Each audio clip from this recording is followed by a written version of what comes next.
ക്യാപ്ഷനിൽ കണ്ടല്ലോ, ഇന്ന് നമുക്കൊരു സ്പെഷ്യൽ ഡേ ആണ്. സ്പെഷ്യൽ ഡേ എന്താണെന്ന് ഞാൻ പിന്നെ പറയാം. അപ്പോൾ ഒരു വീഡിയോ എടുക്കണം എന്നുണ്ടായിരുന്നു. അപ്പോൾ വീടിൻ്റെ അടുത്തൊരു ലേക്ക് പോലത്തെ ഒരു സംഭവമുണ്ട്. ആടെ പോയിട്ട് നമ്മൾ 2-3 വീഡിയോ എല്ലാം എടുത്ത് നല്ല രസമുണ്ട് ലേക്ക് കാണാൻ വേണ്ടി. കുറേ നടക്കാനുണ്ട്, പാർക്ക് പോലെ സൈഡിൽ. അപ്പോൾ നമ്മൾ കുറേ നടന്നു. പിന്നെ ഈവനിങ് ആയി.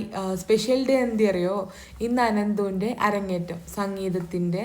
അപ്പോൾ അനന്തു റെഡി ആയി നിന്നിട്ടുണ്ട്. എൻ്റെ പുതിയ ഷർട്ടും പുതിയ മുണ്ടാണ്. മുണ്ട് ഞാൻ നാട്ടിൽ നിന്ന് കൊണ്ടുപോയത്.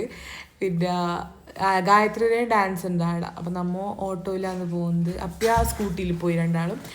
അങ്ങനെ ആടെ എത്തിയിട്ട് അളുത്ത ഇടാൻ ബാക്കിയുണ്ടായിന്. അപ്പോൾ അതെല്ലാം ഇട്ട് കൊടുക്കുന്നുണ്ട്. അപ്പോൾ എല്ലാവരും വന്നിട്ടുണ്ട്, പാരൻസും കുട്ടികളും. സംഗീതവും ഉണ്ട്, ഡാൻസും ഉണ്ട് ഇന്ന്.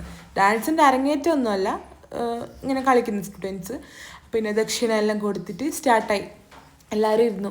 അനന്ത് നന്നായിട്ട് പാട്ട് പാടി. ഓന് പാടുന്ന ഞാൻ വിചാരിച്ചിട്ടേ ഇല്ല. ഓൻ വീട്ടിലൊന്നും പ്രാക്ടീസേ ആക്കില്ല, പക്ഷെ നന്നായിട്ട് പാടി. പിന്നെ ഗായത്രിയുടെ ഡാൻസും കഴിഞ്ഞിട്ട് അമ്പലത്തിൽ നടയെല്ലാം അടിച്ച് നമ്മൾ വീട്ടിലേക്ക് വന്നു. അപ്പോൾ ഇന്നത്തേക്ക് അത്രയേ ഉള്ളൂ. ബായ്.